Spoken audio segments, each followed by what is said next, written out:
सीधा रुक करेंगे संवाददाता अविनाश सिंह का लाइव कनेक्ट हो चुके हैं।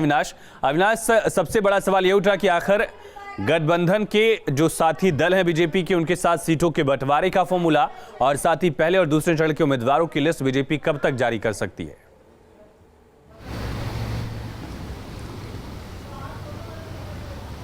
जी, सवाल एक बार फिर से दोहराइए। अविनाश, गठबंधन को लेकर सीटों का फॉर्मूला, साथ ही उम्मीदवारों की लिस्ट बीजेपी कब तक जारी कर सकती है?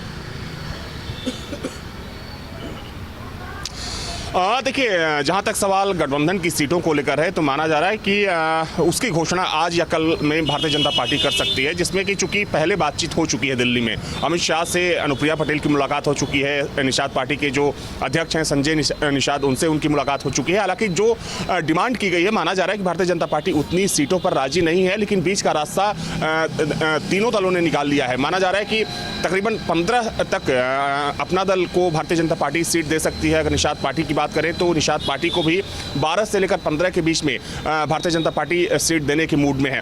और इन दोनों ही पार्टियों को देखिए, दोनों पार्टियों का जो प्रभाव है वो पूर्वांचल के अधिकतर सीटों पर है, चाहे हम गोरखपुर रीजन को ले लें, बनारस को ले लें। और इन्हीं दोनों रीजन में सबसे ज़्यादा जो पटेल वोटरों की संख्या है और निषाद वोटरों की संख्या है।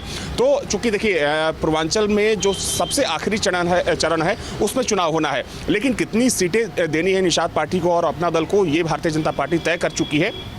लेकिन माना जा रहा है कि वहां के उम्मीदवारों की जो घोषणा है वो सबसे आखिर में होगी, क्योंकि अभी चूंकि पहले चरण का मतदान शुरू होना है और उसके लिए नामांकन की प्रक्रिया शुरू हो गई है। तो आज इस बात की पूरी संभावना है कि पहले फेज के लिए भारतीय जनता पार्टी के उम्मीदवारों की लिस्ट आज आ सकती है। हालांकि देखा जाए तो 170 से ज़्यादा नामों पर मंथन हो चुका है और लगभग 172 नामों को भारतीय जनता पार्टी ने तय कर लिया है। जाहिर सी बात है कि पहले, दूसरे और जो तीसरे चरण के जो उम्मीदवार हैं उनके नाम लगभग तय कर लिए गए हैं। किसका टिकट कटना है, किसको पहली बार भारतीय जनता पार्टी चुनावी मैदान में उतारेगी, तो इसको सब कुछ तय करने के बाद माना जा रहा है कि आज भारतीय जनता पार्टी की तरफ से जो पहली लिस्ट है वो जारी हो सकती है, जिसमें पहले चरण के जो उम्मीदवार होंगे उनके नाम सामने आ सकते हैं। दूसरी बात यह है कि चूंकि इस बात की संभावना है कि योगी आदित्यनाथ के चुनाव लड़ने को लेकर भारतीय जनता पार्टी ऐलान कर सकती है कि हो सकता है कि सीएम योगी का नाम अयोध्या सीट से भारतीय जनता पार्टी आगे कर दे।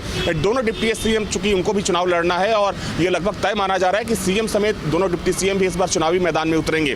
तो सबकी नज़र बनी हुई है। चूंकि पहली लिस्ट आने के बाद माना जा रहा है कि हो सकता है कि कुछ और जो मौजूदा विधायक हैं जिनका भारतीय जनता पार्टी टिकट काटने वाली है, वो भी कोई नया ठौर ठिकाना तलाशें। क्योंकि देखिए, एक बात तो बिल्कुल साफ है, पिछले 3 महीनों से 3 महीने पहले ही जब भारतीय जनता पार्टी ने जो विधायकों की रिपोर्ट कार्ड बनवाई थी, उसमें एक बात बिल्कुल साफ हो गई थी कि 100 से ज्यादा ऐसे सिटिंग एमएलए होंगे जिनका भारतीय जनता पार्टी टिकट काटने वाली है।